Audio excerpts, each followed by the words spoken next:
Dentro del discurso de la evolución hay toda una miasmática parasitaria de incoherencias y estupideces propias de parásitos filosofistas que, en aras de seguir forzando sus ideologías filosofistas como si fueran ciencia, defienden toda una batería de incoherencias como ciencia, todo con el único objetivo de, a través de la defensa de esa filosofía pretendida como ciencia, traten de validar el substrato filosófico que subyace a esa falsa ciencia, o podríamos decir incluso a esa anticiencia que se quiere presentar como ciencia. Esto no debería de sorprender a nadie. La filosofía desde la modernidad ha querido validar sus prédicas insubstanciales y arbitrarias como ciencia. Y en el caso de la evolución, tanto la teoría sintética, la teoría sintética o la mal llamada neodarwinista, como si las teorías, como si neodarwinismo fuera una cosa nada más. Una cosa es la teoría sintética y otra cosa es el neodarwinismo. Y y la teoría evolutiva de Darwin, e incluso proponentes que quieren disputarle a esto, como Stephen Jay Gould y su ambientalismo, en conjunción con gente como Lysenko o gente como este otro parásito marxista, Lewontin, por poner un ejemplo, y otros enfoques que son extremismos del neodarwinismo, como podría ser la teoría gencentrista de Dawkins, que esto es más popular por el nexo ateísta que implica más que por el sentido de la teoría, o mejor dicho, el modelo o la conjetura. Todas ellas invariablemente participan en un error filosófico en el cual la modernidad ha venido instituyendo, el cual aquí se ha llamado la prédica de estructuras, la cual es el dotarle de agencia volitiva a una cualidad supuestamente natural de la realidad, la cual es la que dirige a las personas y a los organismos, y en virtud en la cual el hombre desespecialice al mundo y naturalice esa fuerza, el hombre se obtiene una agencia manipulativa para poder controlar y dirigir el destino de los hombres.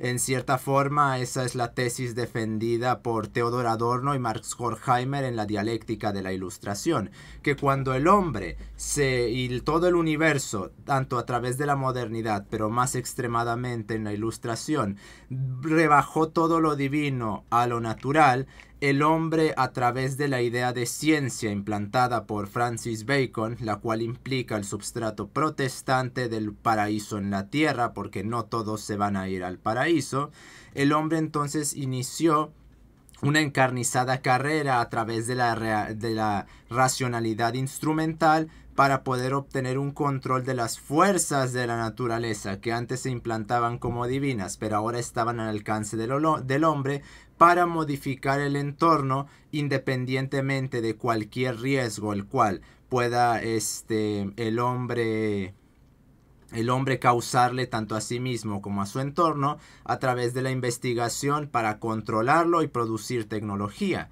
Y como bien señalan estos dos autores, si todo lo que compete a lo divino se rebajó a lo natural, todo cuanto se creía que era divino del hombre se volvió natural también, y como se abogaba por controlar la naturaleza, entonces lo que había de naturaleza del hombre, es decir, todo el hombre, se subsumió bajo esta dinámica y se empezó a llevar la racionalidad instrumental a lo que aquí se llamaría el adecuacionismo tético-praxial, que eso ya se ha explicado en unos directos anteriores y no lo voy a explicar aquí. Váyase a buscarlo si quiere entender qué rayos es eso.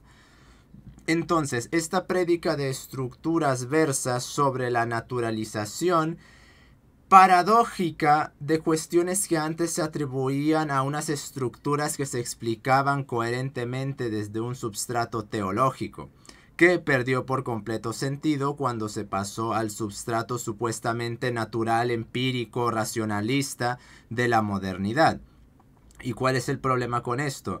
Que se dice que estas estructuras son naturales, pero no se demuestran, y como bien acusó Thomas Molnar en El utopismo, la herejía perenne, esta dinámica de negación del orden teológico teísta implicaba y sigue implicando un retrotraimiento a un ordenamiento panteísta en el cual hay una dinámica de deidades las cuales, por el hecho de ser llamadas bajo eufemismos supuestamente científicos, no quita el hecho de que las estén tomando exactamente como funcionaban las deidades o los demonios griegos.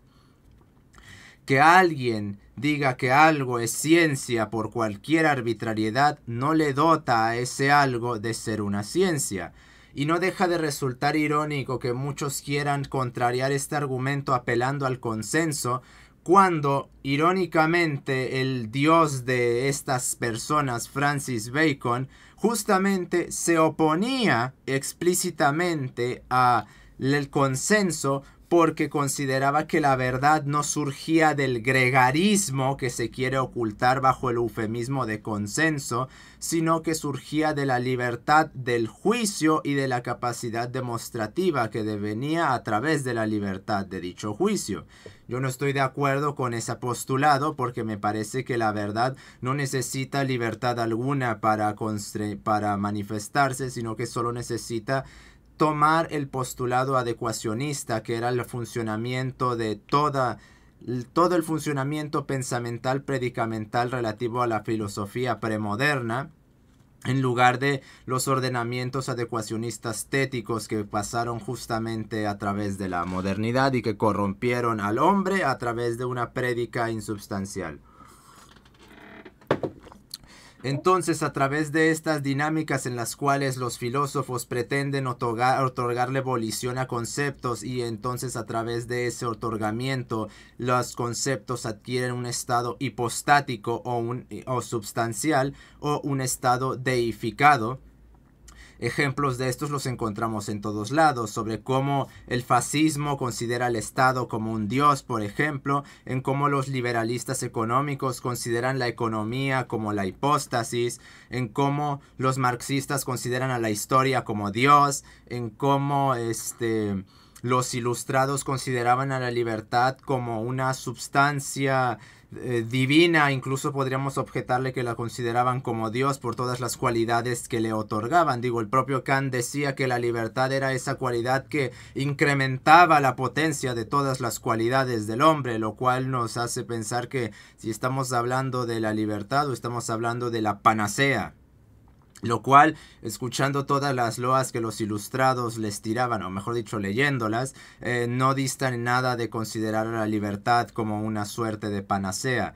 En la sociología ocurre lo propio con la sociedad y lo social, y en el caso que nos compete, la evolución y la selección natural vendrían a fungir como participantes dentro de esta dinámica de otorgarle agencia volitiva, y también el ambiente, como si el ambiente nos hiciera cosas y el sujeto no participase dentro de las dinámicas en las cuales está incrustado en el ambiente, obviando el contexto, obviando que contexto y ambiente no son la misma cosa, algo que aclaró muy específicamente el conductismo, y eso desde Watson, maldita sea. Y no obstante pasaron olímpicamente de ellos para otorgarle al ambiente absolutamente todas las cualidades condicionantes, como si no hubiera un organismo que participase en ese ambiente y como si el sujeto participase en todo el maldito ambiente. De ahí la necesidad de establecer contexto y ambiente. Y obviando lamentablemente a algunos conductistas las funciones relacionales del organismo con ese contexto y con ese ambiente, como si el contexto le pudiera hacer algo al organismo independientemente de la constitución formal del organismo. Y esta dinámica esta dinámica modificadora o relacional, la cual se establece, en el cual hay una afectación unidireccional del ambiente al sujeto, del contexto al sujeto, no tiene ninguna clase de sentido, porque se está implicando que el ambiente puede hacer algo, como si el ambiente existiese con independencia del sujeto, como si el ambiente fuera algo completamente dado, como si, por ejemplo, las represas de los castores ya existieran ahí y no los malditos castores tuvieran capacidad de modificar ese ambiente, como si los organismos fueran una especie de sistemas abiertos absolutos, los cuales, en cuanto una estimulación de ese ambiente les afecte, no respondiese su forma, y esto implica de alguna manera una suerte de violación de cómo funciona la totalidad de la realidad, porque no existe absolutamente nada al cual se le pueda imputar una estimulación y esto que recibe dicha estimulación no responda de alguna manera a dicha estimulación. Hasta los muertos tienen esa responsabilidad porque lo que responde es su materia. En virtud de los órdenes compositivos de la forma del organismo, del ente, del objeto o de lo que sea, hay una responsabilidad con respecto a las estimulaciones externas. El sujeto no es una arcilla moldeable por el ambiente de forma infinita, que es lo que se imputa en las variantes más extremadas del ambientalismo, que es justamente lo que Stephen Jay Gould, por ejemplo, y Lewontin pensaban, que el organismo podía ser moldeado de forma absoluta por el ambiente, obviando la función de los genes, y tampoco ayuda mucho que gente como Dawkins se haya ido al extremo exactamente igual, pero con lo propio que es de los genes. Entonces, ¿qué ocurre? Que se disgrega por completo y se obvia por completo aquello bajo lo cual está constituido totalmente la disciplina. Porque si se supone que el sistema biológico general demanda a los organismos para dispersar estas operaciones evolutivas o de selección natural, aquí lo que se me está implicando es que primero está la evolución y la selección natural, después está el ambiente y después aparecen los organismos, como si los organismos no fueran capaces de modificar su ambiente y de alterarlo y por lo tanto tener más influencia contextual en ese ambiente que el ambiente en ellos.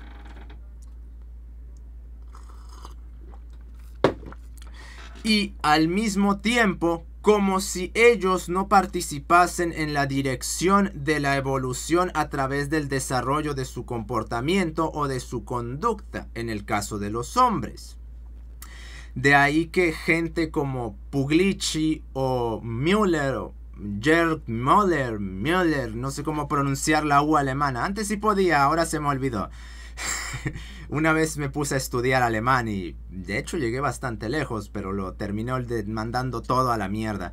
En fin, entonces ellos abogan por una teoría de la evolución, la teoría evolutiva sintético extendida, o la EES por sus siglas en inglés, que buscan justamente sacar del gencentrismo y darle a otros factores más peso en la evolución. El problema es que a pesar de implicar, y esto según sus propias palabras, una evolución organismicocéntrica, me parece que aún así se está obviando al organismo en su teoría porque se le da extremadamente demasiado peso a la epigenética, al ambiente, a todo lo que no sea genes, que no sea el organismo, obviando que en virtud de las operaciones en las cuales el organismo lleve a cabo en el contexto de su ambiente, el organismo altera todas sus funciones internas y esto, en virtud del desarrollo de su comportamiento o de su conducta, es lo que lleva al organismo a manifestar tendencias a modificar su forma o no. Y no podemos olvidar la extremadamente marcada tendencia al fijismo que tienen todos los malditos organismos, lo cual explica por qué por hacer algo no cambia por completo la forma. Porque todo el organismo tiene una forma que demanda una armonía y todo cambio puede perturbar esa armonía y disgregar la forma. Es por eso que los cambios son pequeños, graduales y al mismo tiempo implican una longitud, una extensión en el tiempo extremadamente larga. No ocurre esto de un día para otro, aunque de hecho podría ocurrir si se corrompe lo suficiente la forma para evitar para cambiar el organismo sin destruirlo, lo cual es extremadamente difícil, porque básicamente tienes que modificarte lo suficiente para cambiar formalmente tu identidad formal de tal forma que no destruyas tu identidad formal mientras lo haces. Eso suele derivar en mutaciones genéticas abominables o la exposición a contextualizaciones demasiado nocivas para el organismo, como entrar en Chernóbil, por ejemplo, o beber agua radiactiva, si sobrevives en primer lugar. Entonces, si decimos que la evolución controla a los organismos, tenemos que demostrar que antes de los organismos está la evolución. Pero si decimos que en la biología lo que ordena el sistema son los organismos, entonces la evolución no es una directora de los organismos, ni la selección natural tampoco. Como bien dice el doctor Horacio Bolo, la selección natural no crea nada, trabaja sobre algo ya dado. ¿Qué es ese ya dado? El organismo.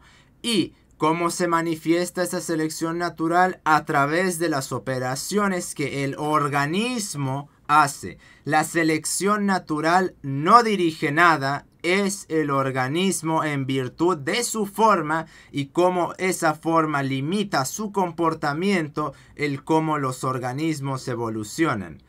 Si se me va a negar esto, se tiene que demostrar cómo la evolución existe sin los organismos. Y justamente se dice que la evolución trabaja en los organismos. Entonces se está creando una paradoja en la cual, para que exista algo, se demanda una superioridad por algo que es necesario para que exista ese otro algo. Es decir, la evolución necesita que existan los organismos para tener su jerarquía superior en la cual trabaje.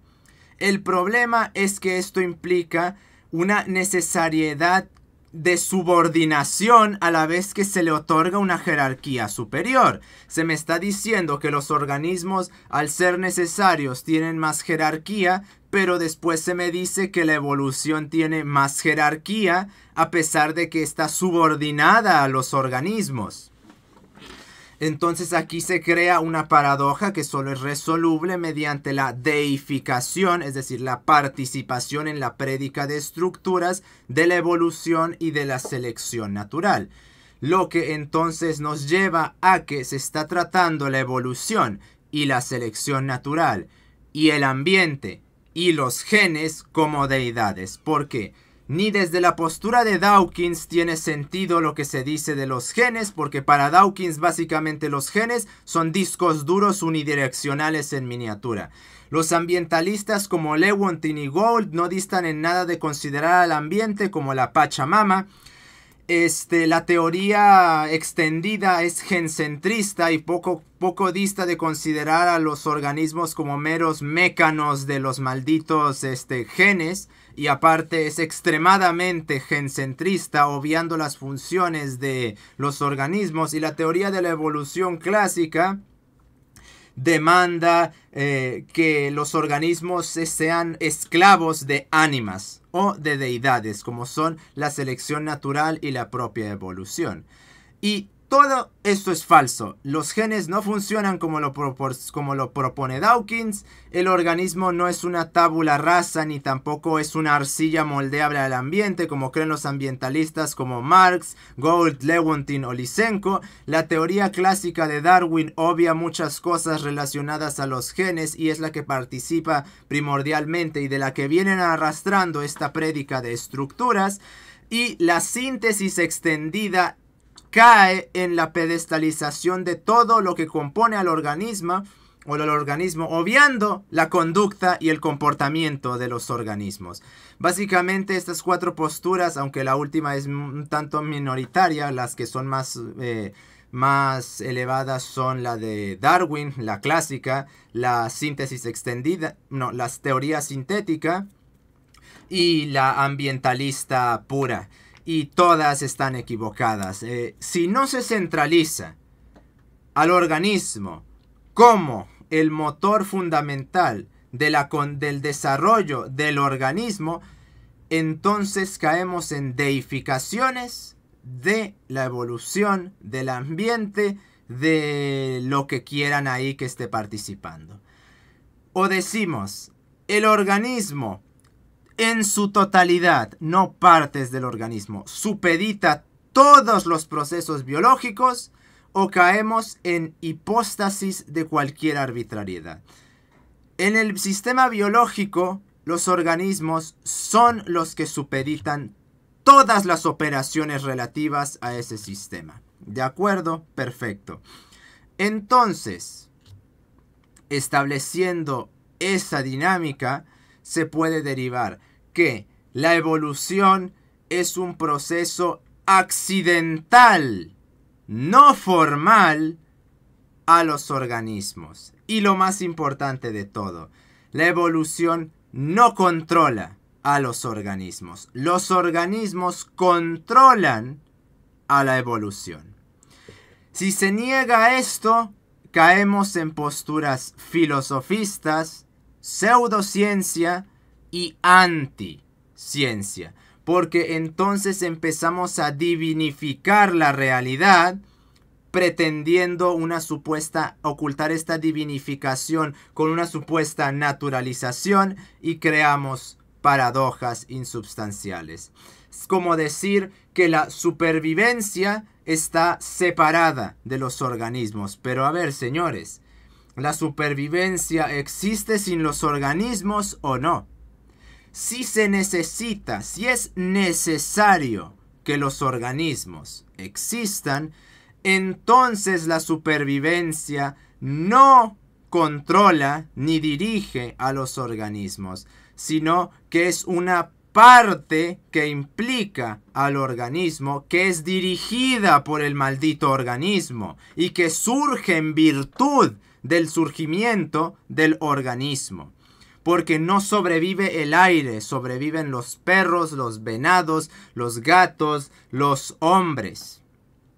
Y en virtud en la cual está ese proceso. Lo quito al hombre, quito al venado, quito al perro, quito al gato, no hay supervivencia.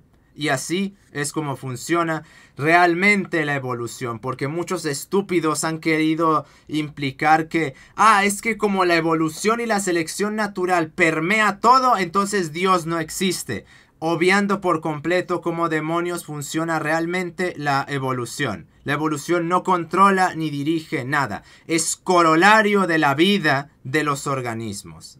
Perfecto, espero que eso haya quedado claro. Y que se necesita, sí, una teoría sintético extendida de la evolución, pero la que propone Müller no va a solucionar los problemas porque está obviando la parte fundamental de los organismos, su comportamiento y, en el caso de los hombres, su conducta. Bueno, eso es todo lo que tenía que decir. Nos estamos viendo.